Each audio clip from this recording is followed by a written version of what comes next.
afterwards. Sa Pilipinas, maraming radyo pero iisang network lamang ang may pinakamaraming numero 1. DYHP Cebu, number 1. DYRI Iloilo, number 1. DXDC Davao, number 1. DXRZ Zamboanga, number 1. DXCC Cagayan de Oro, number 1. DYHB Bacolod, number 1. Sa kasaysayan ng radyo sa ating bayan, sa iisang tahanan lamang nagmumula ang mga number 1. RMN, pinakamaraming nakikinig. RMN, pinakamaraming natutulungan. RMN, pinakamaraming advertisers. RMN, pinakamaraming number 1.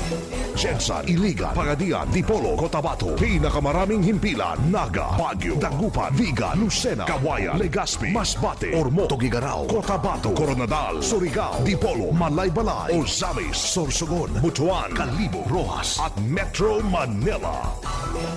In history, it is written, number 1 is Tatak RMN.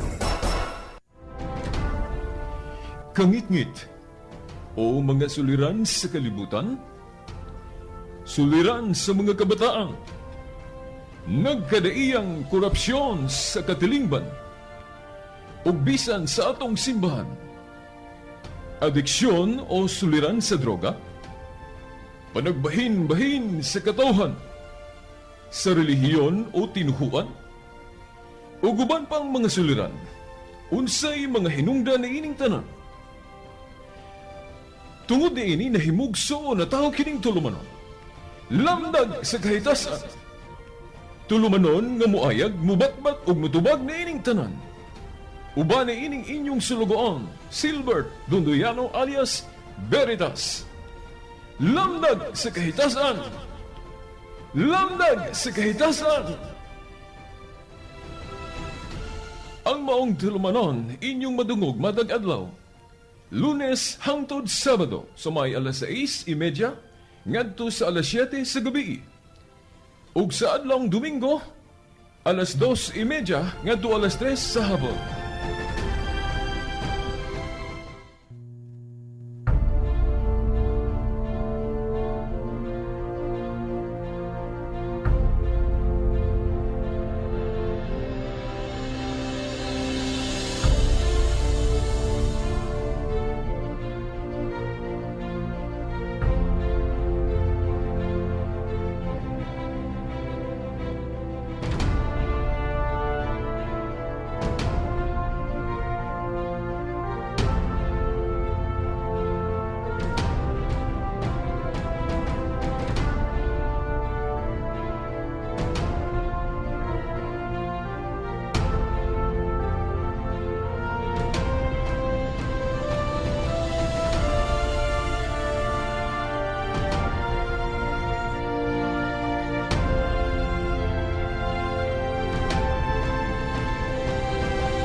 Sa laing segment karon sa atong tulumanon lamdag sa kahitasan, ato sang i-review gamay ang ato ng nahisgutan sa una natong mga programa di nagsugod-sugod ning maong tulumanon, no? Lamdag sa kahitasan. Ato yung huna-hunaon pagayo nga ang amahan sa kangit-ngit no ang yawa mao gini siya mo balda ba no mo pakgang sa mga buhat nga iya sa kahayag. Buri pasabot no pahinumdom nga mangita gyud siya og paagi no taman sa iyang mahimo nga kitang mga tao dili maoy paminahon nato ang kahugpungan nga nagdala sa kahayag dinhi sa kalibutan. Buot na akong ipasabot, mangita og paagi ang yawa nga kita dili maminaw sa simbahan. Buot pasabot nga kitang mga tao Mawad-an ba ta og pagsalig sa simbahan? Sa mga higayon gani nga wala na tay gana maminaw sa mga pagtulunan sa simbahan? Dili na ta ganahan mubuhat sa mga gimbuhaton nga gitudlo sa atong simbahan, kaya naabot ipasabot na daan na ta, no? Nakuha na ta. Milampos na ang tinguha sa yawa sa atong kaugalingon. Nga naman kay bisag unsaon natug bali-baligod ang Sagrada Eskriptura kun Biblia, ang simbahan magyud mo'y gitahasan sa Ginoo sa pagpadayag sa iyang mensahe o sa mga kamaturan. San Lucas 10:16, wa may laing giingnan sa atong Ginoong Hesukristo. Nga matud pa niya, ang naminaw kaninyo, naminaw sab kanako. Ang wala maminaw kaninyo, wala usab minaw kanako. Klaro kay na nga ang iyang simbahan mao gyunay silbing iyang spokesman diri sa kalibutan. Mao nga kung mawad-an na galita og pagsalig, mawad-an na galita og gana sa pagpaminaw sa simbahan, buti pasabot milampos ang yawa sa iyang tinguha sa atong kaugalingon.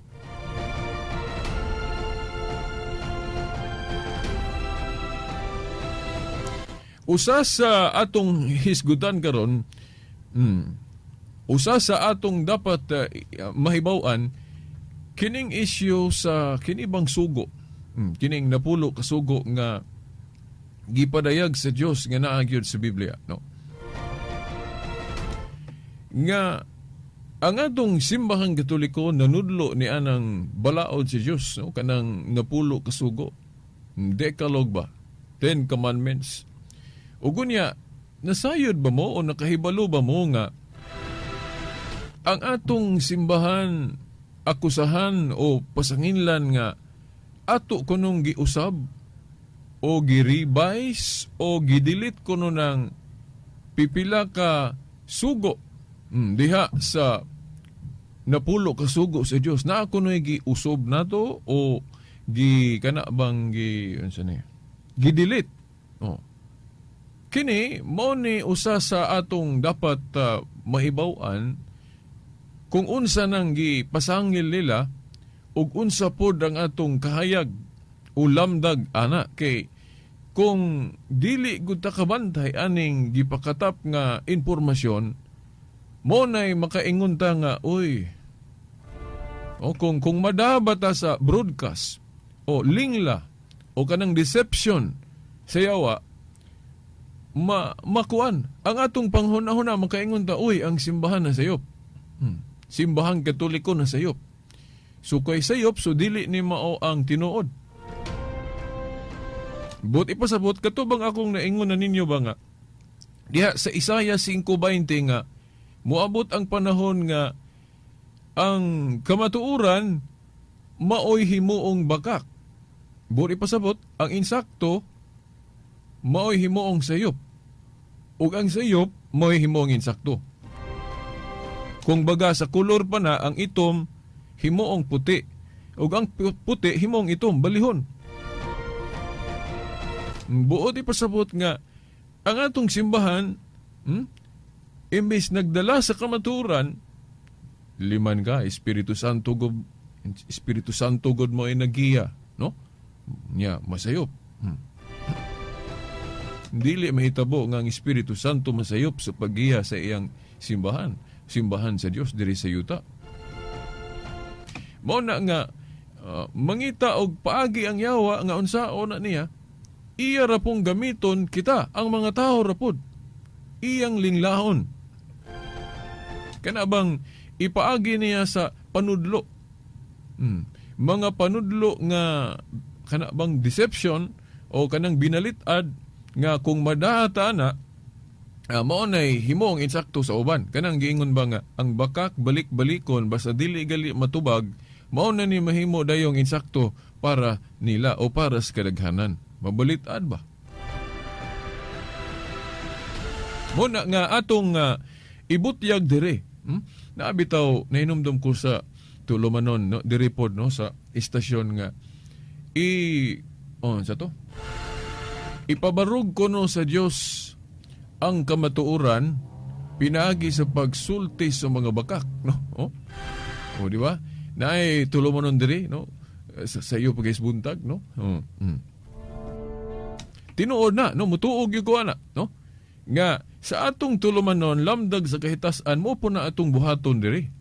Nga, atong ipadayag ang mga bakak ug unsa ng mga deception, mga panudlo nga kanabang sagol binuang para mahibaw-an nato og asa ang kamatuoran gyud ani. Para mahashasan ba nato ba? Kay siyempre diha man nato maila ang tinuod sa mga bakak. So, kung mabutyag nato ang mga bakak, makita po dahil nato diha og asang tinuod.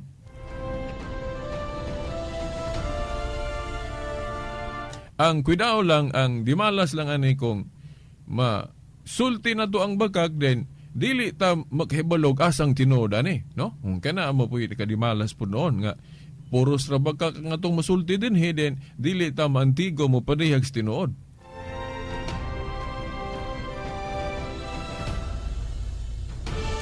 Okay. Siguro, ambot og kamong nagpaminaro nakabantay ba ani, pero nakabantay man gud ko ani mo nang akong isulti diri sa atong tulumanon. Okay. Di ba diha sa atong katedral diri sa dako natong simbahan, diha gyud sa atubangan naay gihimo diha nga mura ba siya og tablet ba? Nga porma nga simento. Dayon naa napatik diha ang kanang 10 commandments.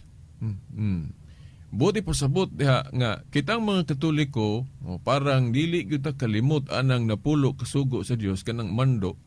Mo na nga ngatong simbahan, no, pinaagi sa atong obispo, gapabutang gyud diha og burag tablet na siya, simento nga napatik ng napulo kasugo. So tanawa, di ba? Nindot og maayo kaayo ang intensyon sa atong simbahan pinagi sa pagpangulo sa atong obispo nga gibutang gyud diha sa tubangan sa kilid nga naa napatik diha ang napulo kasugo. O gunya, kabalo mo na ay mga igsuo nato nga ila nang natanaw. Espesipikamente nabantayan yun ako nga dili mga Katoliko nakabantay ana.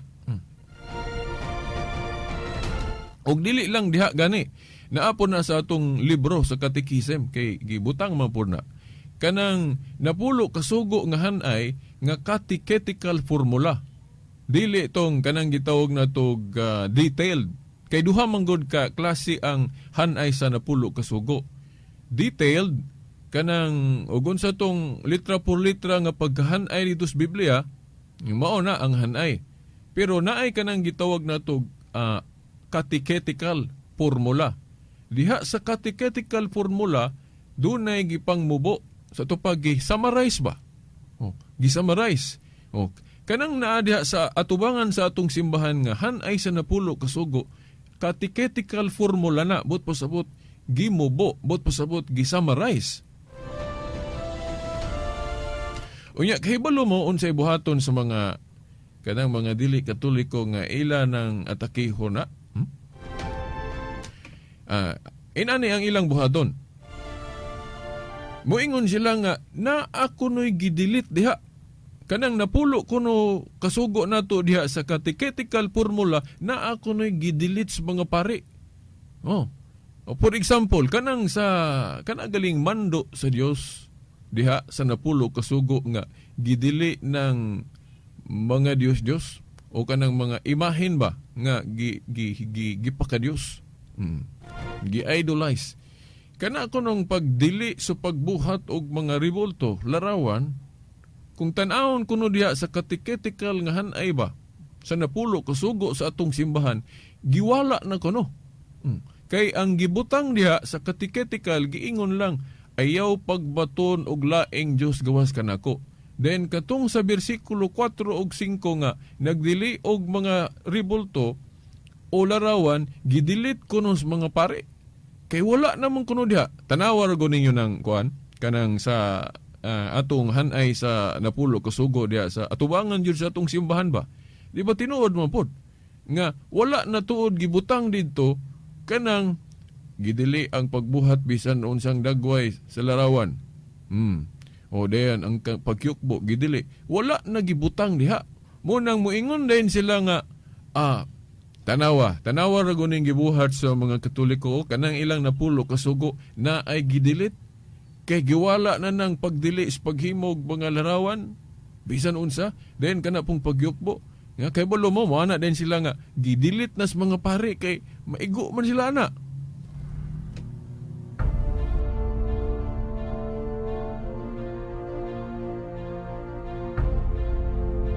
Mga igsoon, mo na bantayan na to. So, kung makadungog mo nila nga magsulti ana, dayon walay Katoliko mo hatag og lamdag o katinawan, walay Katoliko mo tubag na magtuo na dayan ang maminaw nga, uy, husto gid sila. Husto gid sila. Nakaron dirita sa tubag, no? Okay. Kung kana lang dili nato na matubag, makaingon jud mo nga tinuod sila, husto sila. So, kung dili na matubag, matuman yun ang giingon nga, oy, bakak na, sayop ng gitudlo sa Katoliko. Di ba? Husto yun sila, kay bisan pagtanaw ninyo ng Napulo Kasugo diya sa atong atubangan sa atong simbahan, di ba? Tinuod yun. Wala na yun gibutang ng ayaw pagbaton o paghimog larawan bisan unsa din, ayaw pagyukbo. Wala na yun na. Ang mabasa, kanarang ayaw pagbaton og laing Dios gawas kanako. Muna tanawa. So karon, kung dili ta nato na tubagon, dili nato na tagaag katin-awan ngano na magtuo dayon mong naminaw o nakahibalo sa ilang kanang panaway nga uy husto gyud sila, sayop yung Katoliko. Mo din ang sa Isaiah 5:20 nga ang insakto mahimong sayop. Nakaron unsa may insakto ana, no? Mo na dayon gipadayag na to na nga bakak na pero dili pa mo makaingon nga bakak na kay wala pa man nato matubag. Wa pa man nato mahatag ang kahayag o lamdag ana. O mo ni ang kahayag, mo ni ang lamdag. Sa ako nang giingon, no, kaganina nga duha ka hanay ng pagpadayag nato sa Napulo Kasugo sa pagtuong Katoliko. Una, kanang gitawag na itong detailed. O, kana bang kumpleto ba? Detalye. Walay walay gikuha nga pulong. Kumpleto good. Tanawar ko ninyo ng Catechism. Kanang Catechism of the Catholic Church, gidayag diha, gipakita diha ang Napulo Kasugo sa duha ka hanay. Detalye o catechetical formula. Diha sa detalye, naagyod tanan. Tanawar agod, basahan ninyo ng Catechism sa Katoliko. Kanang presentation nga detalye, naatanan, waagyoy giwala diha. Bisan pag kanang giingon nila nga kanang pagdili o mga larawan mga Diyos, bisan unsa, o kanang gidili ang pagyukbo, naana diha. Pero dito sa catechetical nga hanay nga formula, siyempre kay gisummarize man to. Siyempre, moingon kag naay summarize ato pa naay mga pulong nga dili na nimo makita kay summary man. Okay, gisummarize to. No. Unsao man nato pag-ingon nga malangkob na diha kay gisummarize man. Kanang pagdili sa mga larawan bisan unsa nga ipaka-Dios ba? Kana bang gihimong Dios? O kanang pagyukbo og Dios. Maapil lamang gudihaan ng naa sa catechetical nga hanay sa Napulo Kasugo kanang giingon diha nga ayaw pagbaton og laing Dios gawas kanako. Kanang bersikulo 3 mao na ito dito sa catechetical nga hanay nga gisummarize. Kanang verse 4 ug 5 wala na giapil kay kanang verse 4 ug 5 nga gadili og mga larawan bisan unsa sa mga Diyos o kanang pagyukbo og Diyos, maapil naman diha anang verse 3 nga ayaw pagbaton og laing Diyos gawas kanako. Inani na nganong maapil na sa verse 3 nga giingon diha, ayaw pagbaton og laing Dios gawas kanako. Nganong maapil na ng verse 4 ug 5 ana. Kay ina ni man na. Kung maghimo tag larawan bisan unsa, dayon isipon nato o tratahon nato ingon nga Dios, yukbuan nato ingon nga Dios, ludhan nato ingon nga Dios, pagbaton na og laing Dios. Kanang sa verse 3, nga kanang naa makita nato sa catechetical formula nga hanais na pulo kasugo nga gi-summarize. Gi-summarize. Mo man na, kay kana kunong verse 4 des Biblia, Exodo 20 verse 4 ug 5, mao kuno na gidelete diha sa hanais na pulo kasugo sa Katoliko, kay ang giingon diha igo raman ayaw pagbaton og laing Dios gawas. Ayaw pagbaton og laing Dios gawas kanako. Siyempre kay gi-summarize good. Kanang verse 4 ug 5 giusa na sa verse 3 nga ayaw pagbaton og laing Dios gawas kanako. Mao nay explanation sa Katoliko. Okay, sa summary, siyempre naagi mawala nga mga pulong kay gi-summarize good. Kamo ra god kon mag-summarize mo og kanang taas kayong istorya, di ba mamubo then mawala na tong ubang mga pulong? Nawala tong ubang mga pulong, pero ang ang mensahe na ra gihapon. Pero kung mangita ta og detalye, kanang detalye nga hanais na pulo kasugo, wala man wa may giwala ang Katoliko ana. Bisag tanahon ninyo ng Catechism of the Catholic Church sa Katoliko, di ba kumpleto na. Kay duha man na kahanay, detailed og summarize kanang catechetical formula. Didto sa catechetical formula nga gi-summarize, makaingon yun mo nga naay gidelete ang Katoliko. Wala na gitilit, kay kung ayuhon na to nagsabot, naara man po na diha, makarga naman po na tanan, natanawa. Kung dili ta kahibaloan na, di ba magtuog kita nga sakto sila, di ba?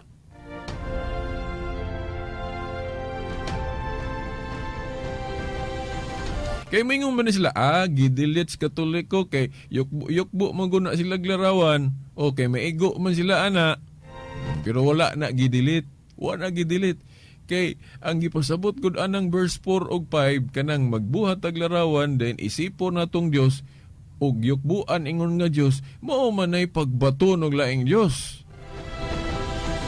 Pero kitang Katoliko wa man ta maigo gud ana, kay kanang atong mga larawan god, wala man gud ta magtudlo nga Dios na.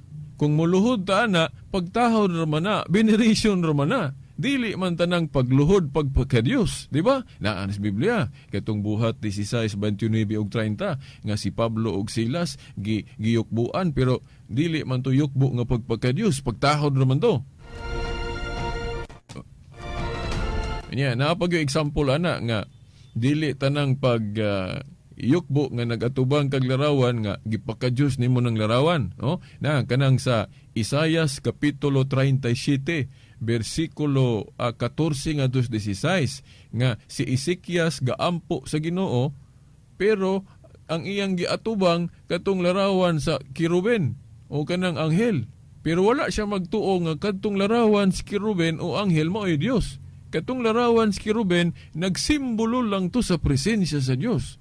Sa iyang pag-ampo ni Ezekias, nagatubang siya ni atong larawan, ugbot ni mo naon kay kanagod ang kung ihulagway gud nato ng nganong naay kiruben, kay naamang go instruction ng Ginoo, example, ehemplo ana kanang naa sa Exodo 25 tudling 15 nga 22 nga si Moses gisugo sa Ginoo sa paghimo og kana bang kanang arka sa kasabutan, katong sudlanan sa kasabutan nga sa ibabaw gibuhatan og duha ka larawan sa anghel o kiruben. Umo nang naa. Dayon giingon diya sa verse 22 sa Exodus 25 nga niingon ang Dios nga diri ko makig-istorya ninyo taliwala sa duha ka larawan sa kiruben nga naa ibabaw sa sudlanan sa kasabutan.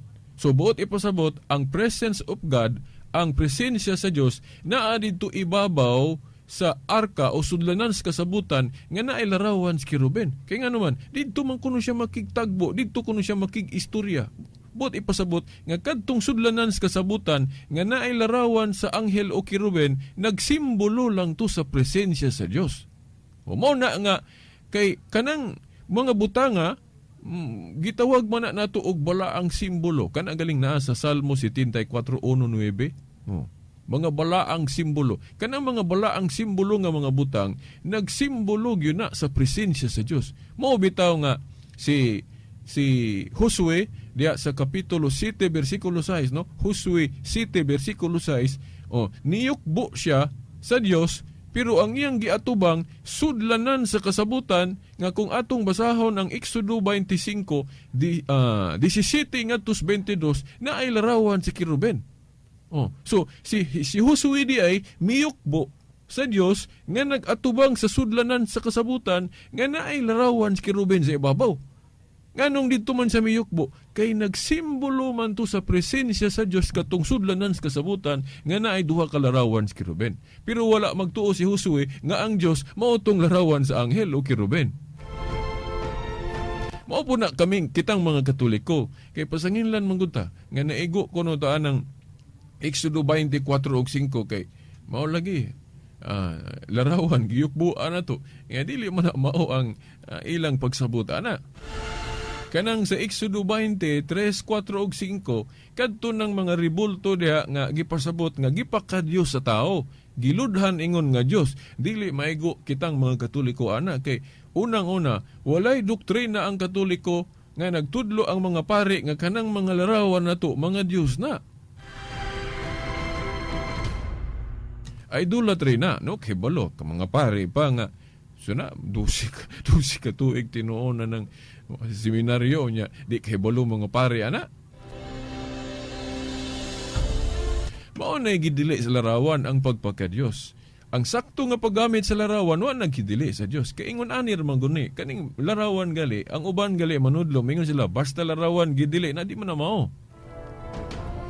Kay ang Dios dili man na siya mo pataka lag pagdili nga wala siya gipasabot sa iyang pagdili. Kay kung moingon ka nga basta larawan gidili, ang Dios ra pud mismo mo'y nagsupak sa iyang sugo. Kay nganong gapahimo man siya ni Moises og larawan sa anghel ya sa Exodo 25:17 ngadto 22. Then ang templo pod sa Dios gihulagway nga naagi larawan dagway sa Kiruben, anghel then napagi dagway sa tao, napagi dagway sa usa ka leyon, isip dayan-dayan. Naa diya sa Ezekiel 41:17 ngadto sa 20. Ato naman ning na sibya pod sa uban nato mga programa nga ang pagdili sa Dios sa larawan kung ipakadiyos. Pero kung dili lang ipakadiyos, simbolo lang, why question na, no? Kay kanagong issues larawan parehas ra man ang issue sa kanang kwarta.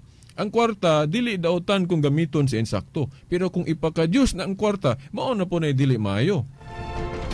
Parehas ra pod anang sundang. Kanang sundang dili na maayo kung gamiton sa pagpamatay og tao, pagpanikbas og tao. Pero kung gamiton ang sundang sa pagbughag kahoy, maayo na.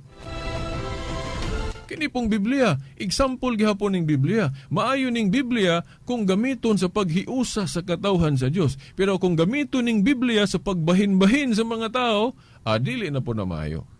Ug mo man ay gihimo ron sa uban, basag Biblia, tukod eg pundok, ilang bahin-bahinon ng mga Katoliko, ilang pabugsahon, lain-lainon nilag pundok, amo na dili maayo sa paggamit sa Biblia. Okay, wa naman tayo igong panahon.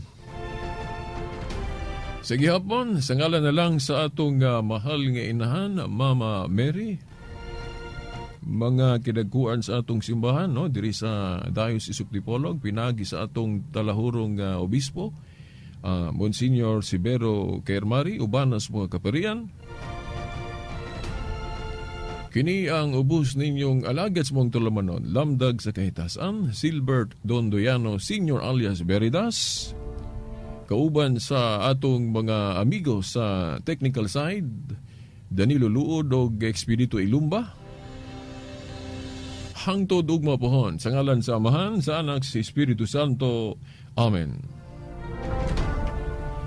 Kangit-ngit o mga suliran sa kalibutan, suliran sa mga kabataan, nagkadaiyang korupsyon sa katilingban, ug bisan sa atong simbahan, adiksyon o suliran sa droga, panagbahin-bahin sa katawhan, sa relihiyon o tinuhuan, o guban pang mga suliran, unsay mga hinungdan ni ining tanan. Tungod ni ini nahimugso na tao kining tulumanon, lamdag sa kahitasan, tulumanon nga muayag, mubatbat ug mutubag ni ining tanan. Uban ni ining inyong sulugoon, Silbert Dundoyano alias Veritas. Lamdag sa kahitasan! Lamdag sa kahitasan! Ang maong tulumanon inyong madungog matag adlaw. Lunes hangtod Sabado sa may alas 6:30 ngadto sa alas 7 sa gabi. Ug sa adlawng Domingo alas 2:30 ngadto alas 3 sa hapon.